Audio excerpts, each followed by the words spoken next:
to lay down and say, we don't need that money. And we argue if we don't need that money, then the other political parties should be prepared to put down and say we don't need the corporate money as well. It's a way for all of us at the same time, if we agree to this amendment, to say it's time to move on. Let's start working with individuals. They have corporate money. We have trade union money. Maybe it's a good idea if we just all decide at the same time, 1, 2, 3, agree, we'll no longer take this money. No one will benefit. No one will be significantly impaired. But what will happen, Mr. Chair, is that we'll have a system that Nova Scotians will feel more confident in, a system which Nova Scotians will feel that all the political parties' perception and reality, because you can't take the money, will be the same and will be seen as being cleaning the system. And in a province that's had turnout go down, voter turnout go down over and over again, Mr. Chair, it is vital that in this province we begin to rebuild that trust we have with Nova Scotians, begin to tell Nova Scotians that there is a reason for them to get out and vote. We're all in this because we believe we as individuals and we through our political parties can make Nova Scotia a better place. We argue, we debate, that's what democracy is about, Mr. Chair. But at the same time, I think we all understand. We are all on the doorsteps trying to convince individual voters. We've all seen the cynicism. For those of us that have been around 9, 10, 15 years, maybe only a second election, you start to see the cynicism even grow. And we need to stop that. We need to start telling Nova Scotians we can do something different. I'm glad to see we're going to have a select committee on democracy. I think it's important to go around and engage with the people of this province to talk about what we can do. But at the same time, here is a campaign finance bill that instead of it being one in which we pay ourselves a publicly funded stipend per vote, where we also are still going to take donations, why not send that message to Nova Scotians that we are prepared to give up a significant part of our donations, Mr. Chair, to be willing to say we don't need corporate union money anymore. We're going to build a trust, build an agreement with the voters of Nova Scotia. The voters. A trade union can't vote. A corporation cannot vote. It's individuals who can vote, and they should be the ones who are able to donate to political parties, and only them, Mr. Chair. That is why our party is bringing this forward. As I said earlier, it's about democracy, it's about enhancing the effectiveness of our political parties, it's about harmonizing with the federal government, but, Mr. Chair, it's also about trust. It's a philosophy of trust that we cannot continue to have our democracy deteriorate both in voter turnout and in skepticism about politics generally. We need to begin to tell them, this among others, that we are beginning to take the steps to show that Nova Scotians can trust their politicians, can believe no matter what, we're all human, but at the same time, Mr. Chair, that we are actually here to try and do the public good, that we are trying to make life better for Nova Scotians. We may not agree, we may have discussions and debates here or in the media or in public meetings or in town halls, but in the end, this is about the fact that we all accept the fact that we don't need corporate union money in order to promote our ideas, to help us make life better for Nova Scotians. That's what we should be doing in this House. This is an amendment, Mr. Chair, that will ensure that that trust can be rebuilt, that we can begin to say to Nova Scotians, corporate union donations are not necessary. We can move forward. We're going to do this. We're going to all lay down our arms at the same time. We're all going to say we're not going to accept union and corporate money, and we're prepared to move forward and say it's time for us to rebuild that trust with the voters of Nova Scotia, Mr. Chair. That is what we can do. That is what we should do. And I would argue, Mr. Chair, that's what we need to do. So I so move motion that's labeled CWHB NDP 3, which would eliminate corporate union donations under Bill 117. Thank you.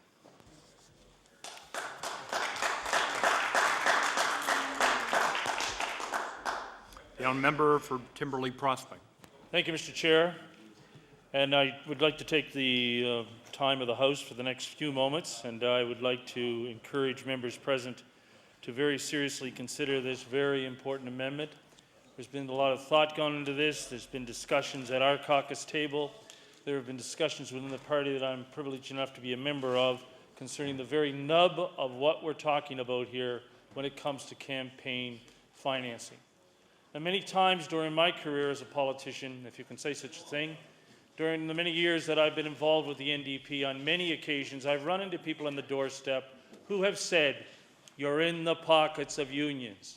You're in the pockets of them. We know that. When they come calling, you're obliged to return the favor because in return for the money that they've given you, you have suffered from the very shackles that the MLA from Pictou East brought forward before, when he brought forward that comment which said that the shackles of influence at times sends the wrong message to Nova Scotians, the wrong message to Nova Scotians.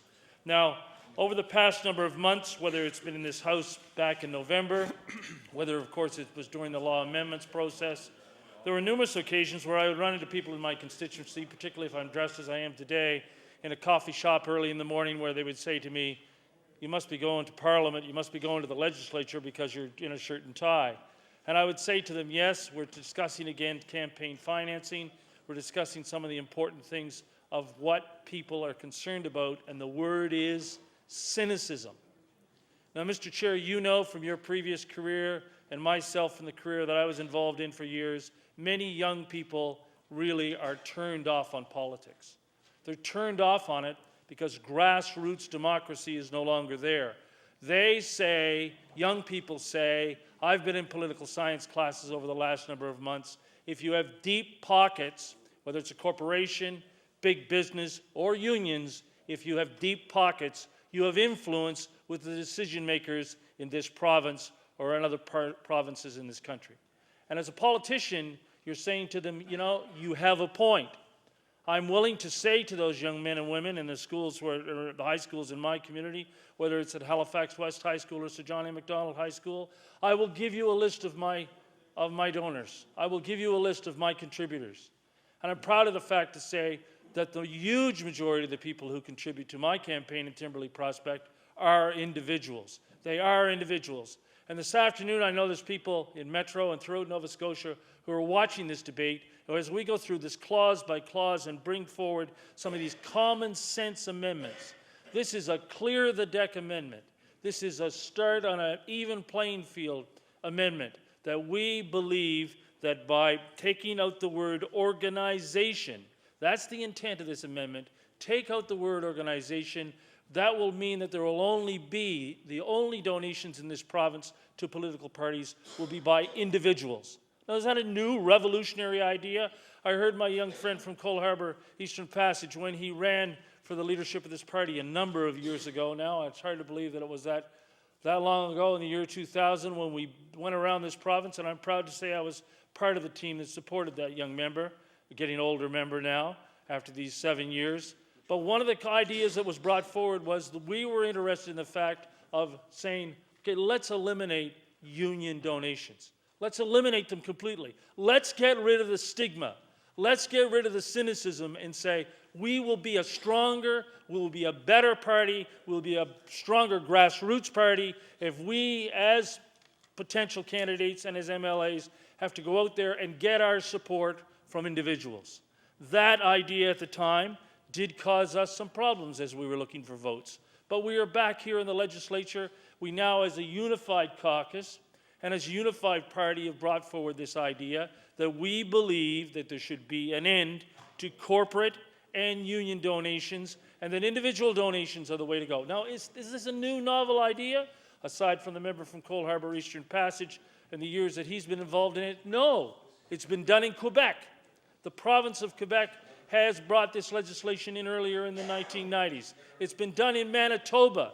That example, again, a noteworthy example, and I know that members opposite or the members of the third party will say, of course, Manitoba, the NDP province, but I mean, we're looking at the province of Quebec, the Parti Québécois as the government, bringing in this particular piece of legislation. But the example that makes it most important for Nova Scotians, and I hope they look at this very seriously and say, if we are going to have consistency when it comes to legislation in this country, let's look at what they do federally. Federally, this legislation is in place. This is not reinventing the wheel. There's been examples in the province of Quebec, there's been examples in Manitoba, but more importantly, there is the example of the federal government in Ottawa. Now, Ottawa has finally done something right. I know that members opposite or members of the third party, well, for a while they were very defending of the members from Ottawa. But the NDP is constantly pointing to the fact Ottawa is standing in our way when we try to get this done or that done. In this particular example, this particular piece of legislation was agreed to by the parties present. all parties, Mr. Speaker, all parties looked at this legislation and said, this is a way that we can engage Canadians more. We can involve them more in the process, because when we look at the declining voter turnout, when we look at the cynicism with the young people when it comes to politics, when we look at the fact that whether, and I know in my particular case it is not real, but we look at the idea of saying if you want influence, you must make a donation. You must make a sizable donation. My good friend from Cape Breton Nova went through the donors that he had in his campaign. I heard him point out with pride the number of people who came in with $25, with $50. That makes sure that you're connected to your community. That makes sure that the people who are supporting you because they believe those dollars will help. They'll help you on the doorstep. Excuse me. The federal example, Mr. Chair, is one that I want to continually refer to. And I think it's one that members opposite should look at very sincerely. I mean, the members opposite of the Progressive Party, Conservative Party of Nova Scotia, I mean, there have been a number of, what shall we say, rebirths of the Alliance and the Reform and the Conservatives. And I know that some of the friends of the members opposite, members of Parliament in particular, perhaps we should look more carefully at the member from Pictou, Mr. McKay, and the various renovations that he's been involved in politically. But that political party, along with the Liberal Party, the New Democrats, and of course the Bloc Québécois, have come forward with a piece of legislation that they could agree on. And one of the foundations of that piece of legislation was that there would be an elimination of corporate and union donations. Now, when that announcement was made by the leader of this party, when the official leader of the opposition, when the leader of the official opposition made that announcement, that was received in my community with going, that is the way it should be done. That is the way it should be done. Here is the leader of the official opposition showing the leadership that's needed on a very, very important issue. The important issue of making sure that people all across Nova Scotia, all across Canada when it looks at the federal legislation, are going to be involved and engaged in the political process. This is a simple amendment. This is an amendment that clarifies the fact that we can get rid of that stigma that you must have deep pockets to have influence politically in this province. Now, this is no time for a history lesson, I know, Mr. Chair. And I know that the members of my caucus have on occasion asked me, as the quote-unquote old history teacher, to review that history back through the Buchanan-Reagan years, through Senator Barrow, and all of that dirty, unfortunate details of those days. At that time, as a history teacher in schools where I was teaching, as a political science teacher, you didn't need a textbook, you just opened the newspaper. You opened the newspaper, those students were interested in what was this all about through those years and those embarrassing details. Because that's the concern that I have to say. You know, young man from Lower Sackville, Matt Wynot, just returned from Israel.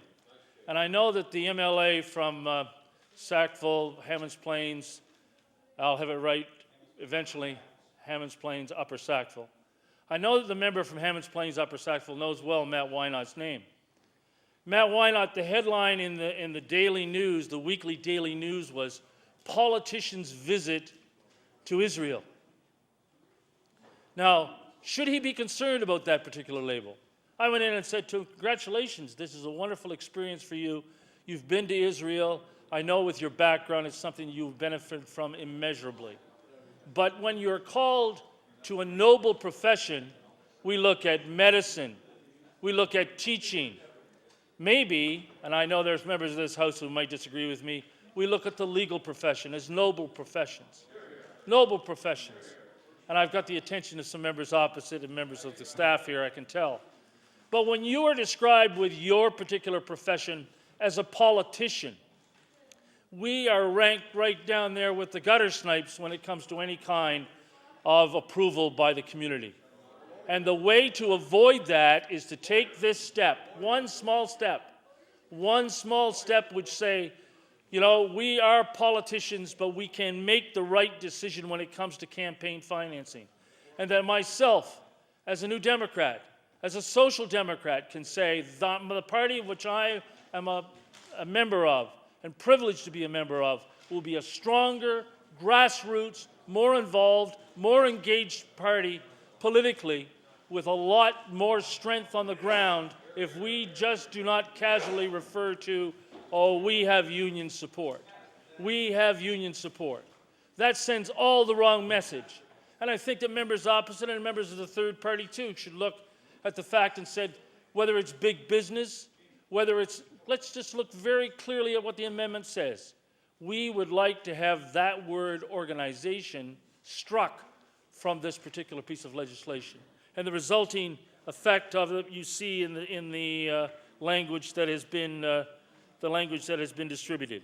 So when it comes to consistency, when it comes to making sure that we are trying to involve young people in our political process, when it comes to improving our reputation, I mean, let's look at what we are as a group.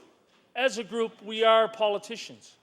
I guess I no longer can call myself an educator because I'm no longer in the classroom. I can no longer consider myself a school administrator. I'm no longer the principal of a school. I'm a politician.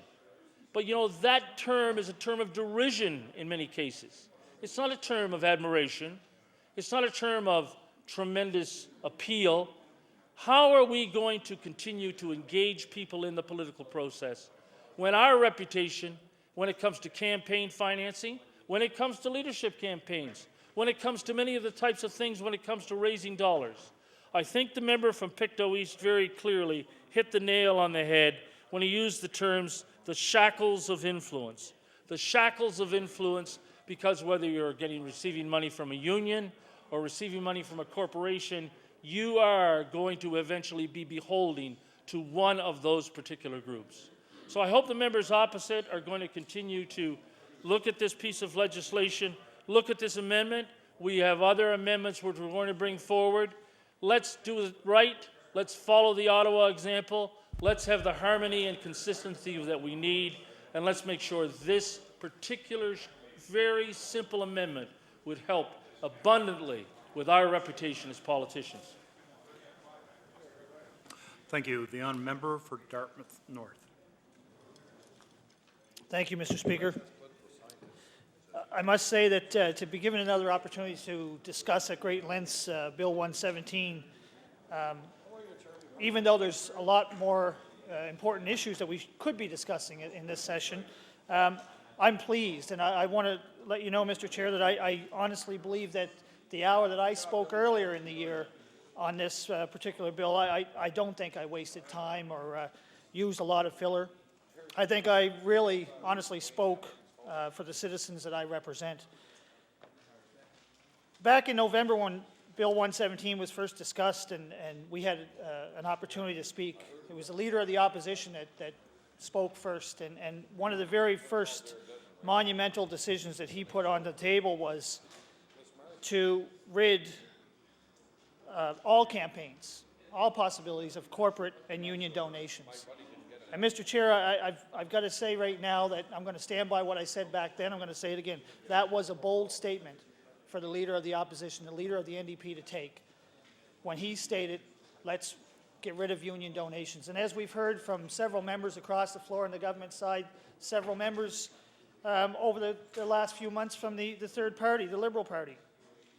What about the union monies and all the benefits? Well, the Leader has said, let's get rid of them. And what this amendment does is it eliminates that word, that organization, the possible influence that word, organization, corporations, unions can have on political futures and decisions that are made for Nova Scotians across this province.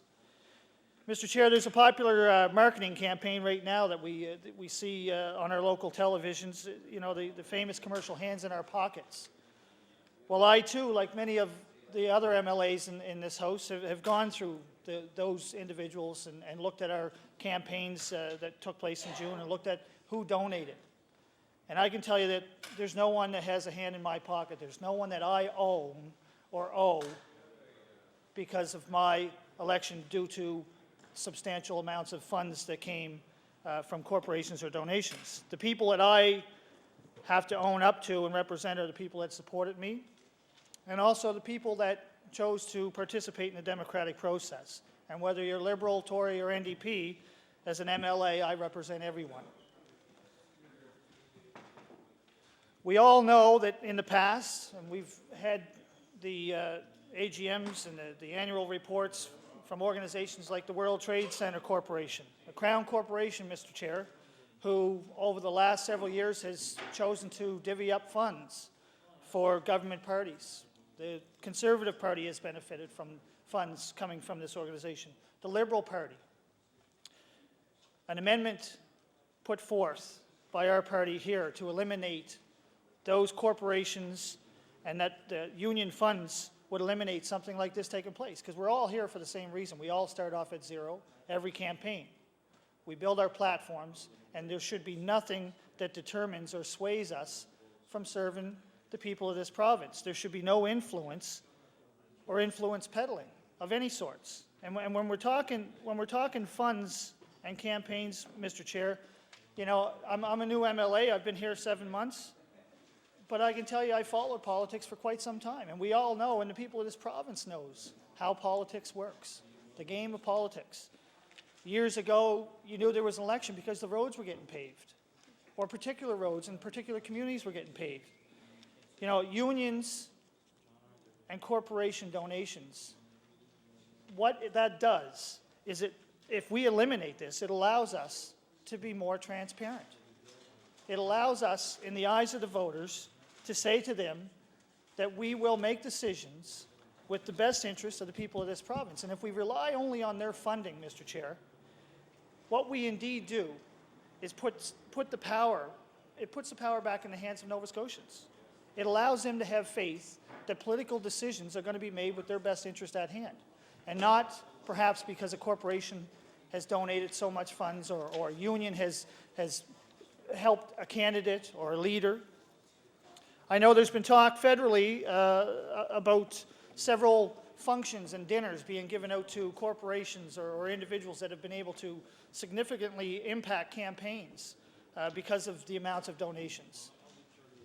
This amendment would eliminate any sort of thing like that happening, Mr. Chair, and it would renew the faith of the voter. And we all know, and we've spoken at great length, about the lack of voter participation, the lack of cynicism that the people across this province and people across Canada have in their politicians. And I can stand here today and say that I'm proud to take my place in the political world. I think I have a role to play, and I can be a voice for people, not only in my constituency, but for people across the province. What I wouldn't want to have happen, Mr. Chair, is to have someone walk into my office and say that you made a decision based on the fact that somebody did something for you. Someone gave you a favor, or positioned you in a certain way. You don't want to allow yourself to have that, whether you're a candidate or a political party. You don't want to come up against that, because that, again, allows an individual or a Nova Scotian or a Canadian to have lack of faith in the political process. They now have a choice. Do I vote? Why should I vote? Well, you know, only the well-to-do people get to benefit from the political process. You know, I've had low-income people say, well, why should I vote for you? You're not going to do anything for me. What are you going to do for me? As an opposition party, we have people tell us, well, what are you going to do for us? You're not in government. You know, 39 days we sit in the legislature, and we're the laziest MLAs across Canada, or so the media says, or so individuals think. But as an opposition party, we can't change that. What we can do, collectively as a group, as three parties that sit here in this House today, and in the coming days, we can make a decision. And with this amendment, to ban all and any union or corporate donations, it will enable us to renew the faith and to say to Nova Scotians that we do indeed have your interest best at hand. Now, Mr. Chair, you know, I'm going to touch on federal again, and as many of my colleagues have stated, you know, the federal cousins of the Nova Scotian Conservatives have done that. They've gone out and said to Canadians across this country that we want to be transparent. We want to be accountable. And how can we do that? Well, that amendment was made to eliminate all and any corporate and union donations. And that affected every party. It affected the NDP, it affected the Bloc, it affected the Liberals and the Conservatives. But somehow, the brain trust in Ottawa came to the same conclusion, that this was beneficial for the political process in our country. And it's a big step for us to take. But as I stated back in November with this piece of legislation that was rushed to the floor, I believe this is an important piece of legislation that we must ensure is put together properly. And you know, we've spoken at great lengths of how there's no meter in the public, that it's not registering with the public. Well, we have an obligation, Mr. Chair, to bring this to the forefront. And if we would have given Nova Scotians enough time to examine this piece of legislation, I think we would have had a lot of interest. But that's not to say that we should stand here this week and rush this through without the amendments that the NDP, the official opposition, have put to the floor. My honourable colleague from Timberley Prospect had made mention of the NDP being in the pockets of the unions. And I'll tell you, Mr. Speaker, as a new MLA, I too have heard that over the years. My father was a union member, International Ironworkers Union, for many years. But I can tell you, I became a social democrat not because of union influence. It was because of policy, procedure, and beliefs, Mr. Speaker. And if we stand here today, and if the honourable leader of the opposition stood there as he did in November and said boldly, no to union monies, I think all the people of this province, especially the government, especially the third party, the Liberal Party, should be standing and speaking to this amendment at great lengths and saying, yes, we agree. Because gosh knows, we've heard the third party and the government side preach and harp on funds that have benefited the NDP over the last few years, the last several years, of union monies. So, you know, I guess what I'd love to see right now, Mr. Chair, is that someone from the Liberal Party stand up and support this amendment. Eliminate absolutely, which one? And we know with the upcoming leadership, there's an opportunity to stand, as there was in November, as there is this week, to speak to certain clauses. Take that time to come out and say, if the NDP can stand here and say no to union money, you know, this is a competition. The honourable member from Cape Breton Nova said it's win for all, all for one, you know, whoever can win the most. Well, you know, the Liberal Party should be supporting us on this clause. And I look forward to giving them the opportunity and hearing from them, Mr. Chair, to support this clause. And I think what this does is it says to Nova Scotians, all Nova Scotians, not only those that support the NDP, because it's life-altering. It's political, some would say it's political suicide for the NDP to say no to union money. But when we go back and we look at who supports us, and who we actually listen to and supposed to listen to as politicians, it's the people that have to have that feeling that they do indeed have the power to persuade government elected officials to make decisions on their behalf. Not corporations, not big unions. We have an opportunity to renew that faith again. We did it in November. And I don't believe we wasted our time. We extended House hours because it's something that we believed, that this piece of legislation is a good piece of legislation, is a complete no. And what we're doing here again this week, we have an opportunity again to tweak it, to comment on it, and to take it to that next level. Because it is, Mr. Chair, a good piece of legislation. And I think that by eliminating and not allowing organizations to have influence. And you know, we can stand here today and say, no, it doesn't happen. Well, I'll go back to the World Trade and Convention Center. Why wouldn't the World Trade and Convention Center, a Crown corporation, donate to the NDP party? Why only give monies to the Conservatives and the Liberal Party? Even playing field. Not just in our eyes, Mr. Chair, but in the eyes of Nova Scotians. And when we knock and we visit the doors and we have people come to our office, they ask one thing, you know? They look for one thing when they elect us. And a lot of times it's not just the party, unfortunately. They look at the man. They look at the woman who is going to best represent them. But if we do not allow that person to have faith that we can no longer be bought, and it's happened, Mr. Chair, and that's why we're talking about it. That's why we've spoken at great lengths in November about this particular bill. Because in the past, decisions have been made not with the best interests of Nova Scotians at hand, but because of political influence. We have an opportunity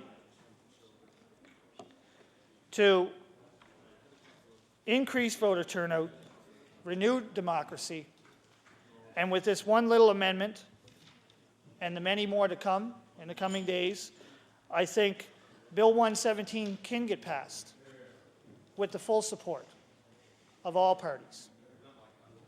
And again, I'll say that I look forward to hearing from government side, from the third party, the Liberal Party, on proposed amendments, because this is really, it's a money bill and it all benefits us, and that's what the public is saying. But I honestly believe that this is a bill, this is legislation that is long overdue in this province. And that people, if the individual Nova Scotian took interest in this, as many have done with myself, Mr. Chair. I've spoken at great lengths in Dartmouth North with many constituents who have said, we believe in what you're speaking on. This has to change. We want to have a chance. The divide between well-to-do and not so well-to-do has grown. But we don't want to have decisions made for the people of this province based on that fact, Mr. Chair. And by implementing this amendment, by eliminating corporate donations, fully eliminate corporate donations and union donations, as politicians, we can go a long way in renewing that faith, Mr. Chair. The shackles of time shackles of influence. Shackles, you know, it's an interesting term, but I honestly believe that this province has been held back, Mr. Chair, and it's time that all three political parties take a stance. We're $13 billion in debt, and we have to make decisions based on the best interests of the people in this province. And I think that we stand a chance if we can get the support of all three parties on this amendment. And with that, Mr. Chair, I'll take my seat. Thank you. The honourable member for Halifax Atlantic. Thank you, Mr. Speaker, and I appreciate the chance to speak here. I only wish that I could say I'm proud to be speaking to this bill. That is unfortunate, because I cannot. This, it would appear to me, is an emergency session. This is a bill which was introduced last fall with the intention of being in force by the 1st of January last week. And when that proved not to be possible, the governing party called the legislature, called this House of Assembly into session for the sole purpose of focusing on one bill, whose effect is to put a large infusion of cash into the pockets of political parties, effective last week, January the 1st. That is something I cannot say that I am proud to be participating in, but as a member of this House of Assembly, having been called into session, I am here and I will speak to it. I am concerned that this session has been called solely to deal with this bill because there are so many other things which could be handled in this case. I will digress ever so slightly here to tell you that I had a conversation yesterday with my 17-year-old daughter, who is horrified by what she saw yesterday at her workplace, when a man came in, asked for his prescription, took it outside, and was found passed out on the street a few hours later. The man was picked up by ambulance. He was a repeat client of the ambulance, and he was taken back effectively to his homeless state. And my daughter said, how does a homeless person end up in such a situation that all they have is a prescription that will allow him to overdose repeatedly on the street? And how is there a healthcare system which does not ask why this is happening on a regular basis? I digress, but it seems to me if we were putting money into a healthcare system and into preventive mental health practices, rather than returning to session to fund our own political activities, then I would not have to be ashamed before the 17-year-olds of this province. In any case, we're here in an emergency session to deal with this. One of the reasons that was given was that it will improve electoral participation. Perhaps I'm being contrarian, but it seems to me that if I were truly disturbed about all of this, I would not be hastening to the polls so that to add my $1.50's worth to the ballot box, because that's what's here. And I am concerned about the fact that there is a fixed amount being given to each political party on the basis of every vote that can be gotten out, every person who can be brought out of doors and induced to mark a checkbox on a piece of paper means $1.50 to somebody. Doesn't matter who, that's not the point. If I were not so contrarian, perhaps, I would say, oh good, let's fund the political process better. But that $1.50 is absolutely guaranteed. And even if the revenues of the province don't happen to meet the need, it'll have to borrow, because that is guaranteed to these political parties. I sincerely wish that we could guarantee similar income for some of what I would consider more fundamental needs in this province. The Electoral Reform Commission has been acting on this, working on this emergency for quite some time now. They were rather surprised, and I've spoken to members from all parties, no, not from all parties, from two of the three parties, representing two of the three parties, and they seemed quite surprised that this emergency had arisen and that it was now time to begin funding the political parties. Pocket money has run out. But I will say, because my time is limited, that I am at least proud to be speaking to this amendment.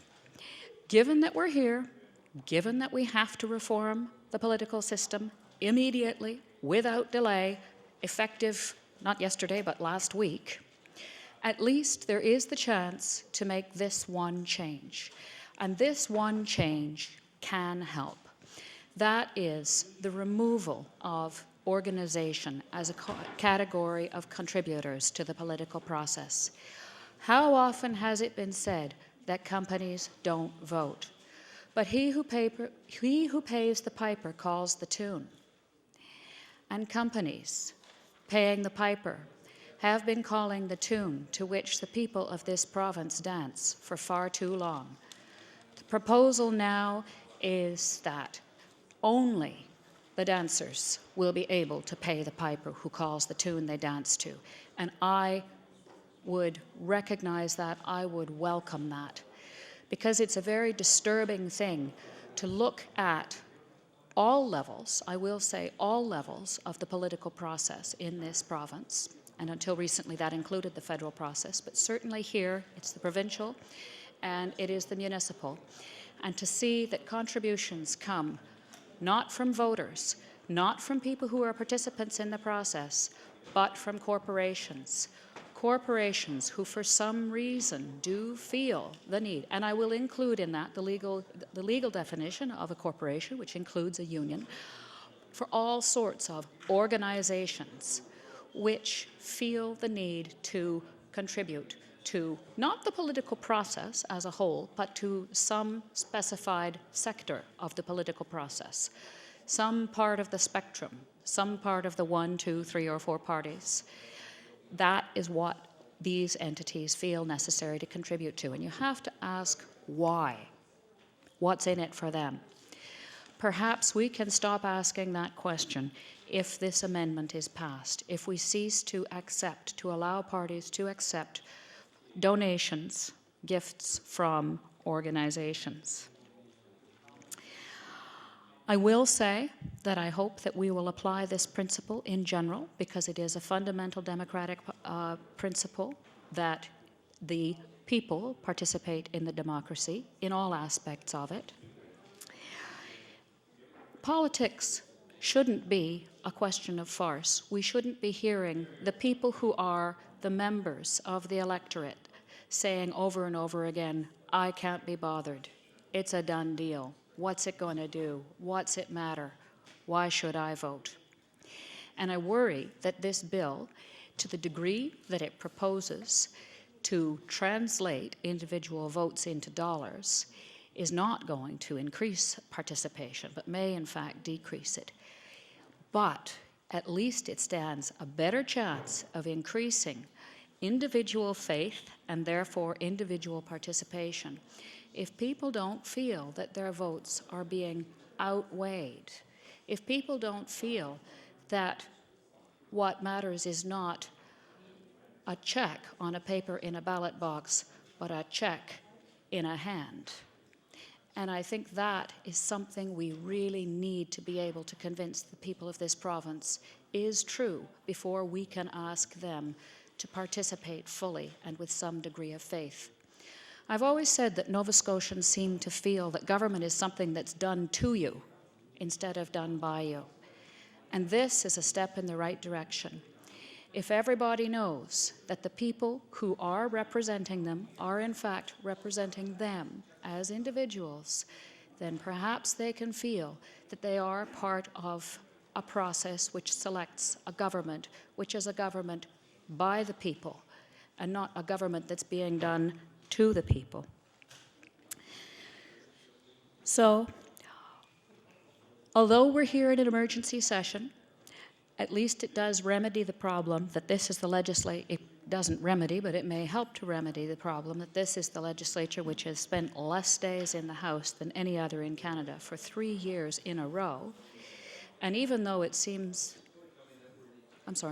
even though it may seem a questionable motivation that the only thing that will drag this House back into session is the possibility of public financing, at least we're in the House, and that's something. That alone is a victory for the people of this province, because at least they can see that in fact there is some kind of activity, that this chamber is not shuttered and dark, and all the activity taking place elsewhere in back rooms, side streets, main streets, and all over the rest of the province. I hope that with this bill, with this emergency reform of electoral financing in the province, even though it may end up costing the people of the province finances that could better be spent on other, more urgent needs, that at the very least what we can do is make an amendment to ensure that we are not, in fact, adding the dollars of individuals to the dollars of corporations, which may far outweigh them in policy terms. And I hope that at least we can get this much out of this. So with that, I will sit down. Thank you. Recorded vote has been called. We'll ring the bells.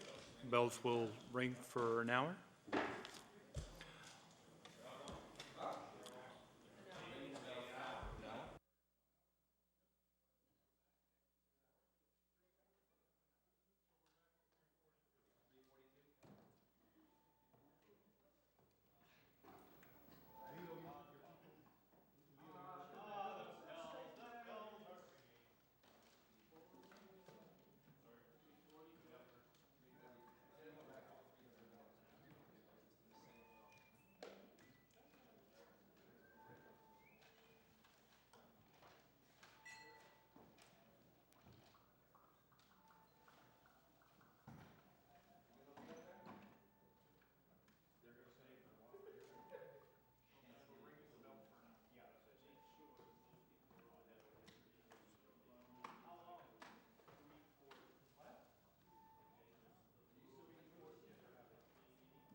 Order, please. The motion before the committee. Close the doors, please.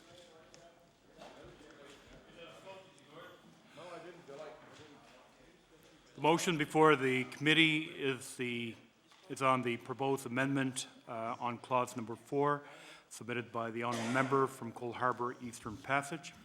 We will now have the recorded vote. Mr. Hurlbert. No. Mr. Morse. No. Mr. Barnett. No. Mr. McIsaac. No. Mr. Rodney MacDonald. No. Mr. Baker. No. Mr. Muir. No. Mr. D'Entremont. No. Ms. Bolivar-Getson. Mr. Taylor. No. Mr. Fage. Mr. Chisholm. No. Mr. Dukes. No. Mr. Scott. No. Ms. Stretch. No. Mr. Parrott. No. Mr. Goucher. No. Ms. Casey. No. Mr. McLeod. No. Mr. Bain. No. Mr. Dunn. No. Mr. Porter. No. Mr. Parker. Yes. Ms. Massey. Yes. Mr. Steele.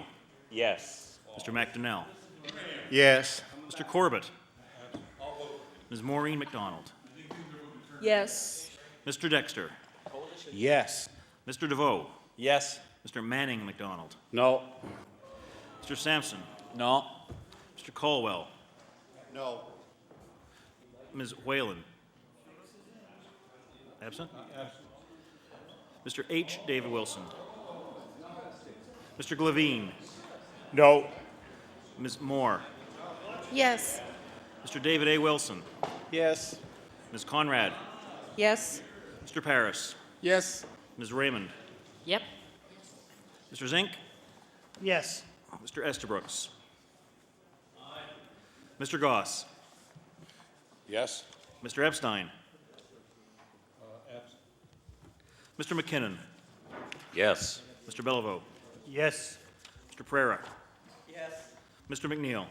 No. Mr. Terrio.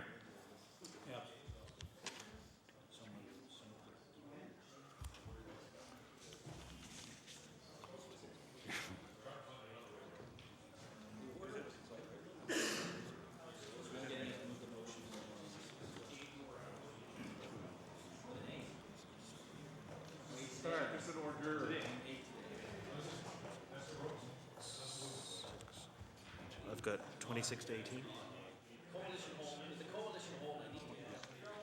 Those in support of the motion, 18. Those opposed, 26. Motion is defeated. The honourable member for Cole Harbour Eastern Shore. Eastern Passage. Thank Eastern. you, Mr. Chair. Eastern something. Look, the member from Eastern apologize. Shore, you know, he's doing an honorable job, I'm sure, representing his people. Since this isn't on the record, I can say that, so. It'll be in his literature. That's right. Mr. Chair, we're here to talk about another amendment to this to clause number 4 with incidental amendments to clause number 2. And this one is an alternative to the last one. The last one would have banned corporate union donations immediately. This amendment would ban corporate union donations over a period of 4 years leading up to 2010. And I'll ask that these be distributed as well. These are ones, Mr. Chair. Can you make sure the House Leader gets one first, please? Thank you. So this is an amendment. Will be a number of our people speaking on this amendment before we have a vote, just in case people are wondering about that, Mr. Chair. But this one would say that in 2007, this year, the contribution maximum would be $5,000.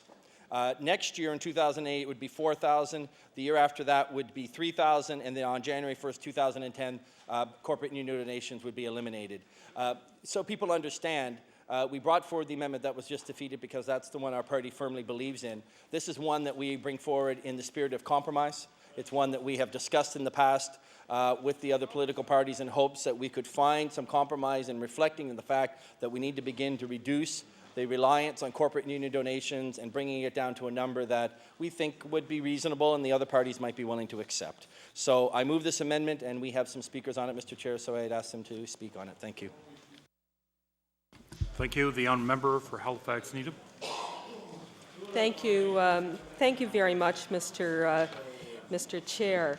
Mr. Chair, as the House Leader for the NDP has indicated, this particular amendment is a compromise. I mean, we've just had a vote here in the House, and you know, I'd like to express disappointment that members of the Liberal Party of Nova Scotia and the Conservative Party of Nova Scotia felt that they're not yet ready to give up donations to their parties from corporations or from other organizations.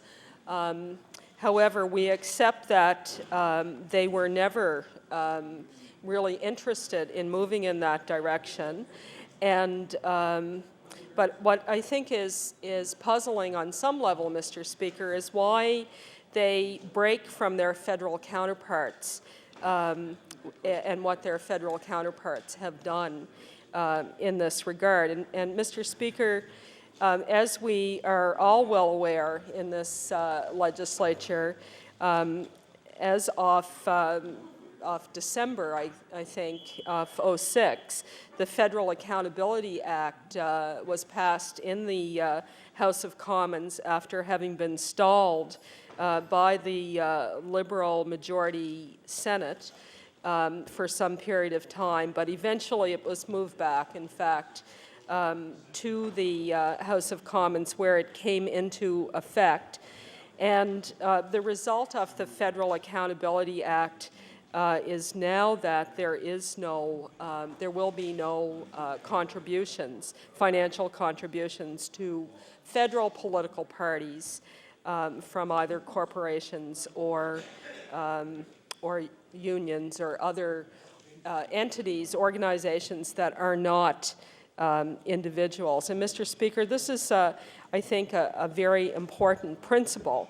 And I think it's worth talking about how the federal government came to the point that they're at, because maybe if members of this House reflected back and understood better how it was that the federal parties have come to the point where they realize that it is probably in their interests, in the interests of strengthening the federal political party system, perhaps here people would be persuaded that we could reap some of the same benefits by at least moving, if we're not prepared to move immediately to the elimination, then gradually by the 1st of January 2010, we could eliminate corporate and union donations. Mr. Chair, you probably remember very well the turbulence in the Liberal Party of Canada that was very much a feature of the of newscasts practically every evening as we came closer and closer to the end of the former Prime Minister Jean Chrétien's tenure in the provincial parliament. His rival, Paul Martin, finance minister, was well understood that the Liberal Party of Canada were going to have a very difficult time finding a candidate to come up against Mr. Martin, not because there weren't capable people who could mount, a very credible, legitimate leadership campaign, but in fact, Mr. Martin, as finance minister and as somebody who was very well connected to corporate Canada and was in fact the darling of corporate Canada, given his